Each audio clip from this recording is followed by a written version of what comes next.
Hey everybody, it's Mike Frieder here with On-Call Compliance Solutions and another compliance tip of the week. Today we're talking about NIST SP 800-171 Control 3.4.9, control and monitor user-installed software. Now if you're thinking to yourself, man, didn't I just answer that on 3.4.8?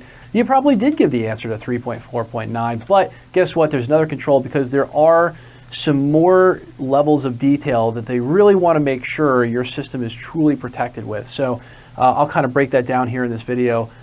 They want to know a couple things. One is beyond not being able to sort of execute, they also want to know that you can control how that functionality works, and they want to know that somebody is actually monitoring to make sure of what software is actually user installed. So again, if the user is installed, then you're supposed to monitor it. So how do we answer this? Lots and lots of tools out there. I mean, so many great tools out there to be able to monitor what software is installed.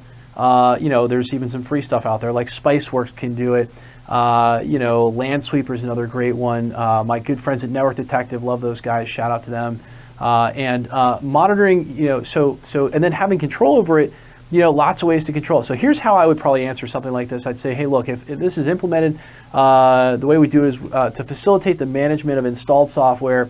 The company does not allow local administrator accounts on non-administrator level employee laptops or machines or whatever it may be. So again, the example there is, hey, look, first off, we're not going to let them have administrator accounts locally on their own machine. That restricts them down to a standard user. They can't install stuff, and so therefore we've got some controls there. Administrator level access is required for installation of software packages. Again, we talked about that the last control with group policy and things like that, how you can restrict it. And then we say this access is provided to administrators only through Active Directory, so an IT admin or somebody who's authorized to actually do that software installation. And of course, group policy as well is another way that we can restrict that. Requests for software changes go through the IT ticketing system. So we are controlling how these softwares work. And again, if there's a change in the way they should work, you've got to document how that change is sort of requested, approved, how is it flowing.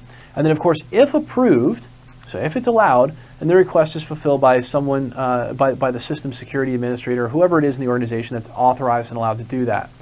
So then the final piece of the answer is we say software execution is monitored through the CMMC system as well as the endpoint management system. So again, in terms of how those things control and monitor, well, obviously a CMMC, SIEM is going to be monitoring the log files from all of your critical devices. So we'll be able to see if something is executing as a user that it shouldn't be, if there's just generally things executing that shouldn't be in the system. So again, that really covers the monitoring aspect. The SOC may be involved in controlling the response of what happens.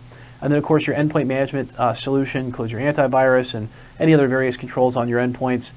That solution may also allow you to have control over how the machine is functioning even when something is allowed to execute. In other words, if it detects it's malicious, it's going to cut it right out. It's going to suppress that and maybe even send an alert, hopefully.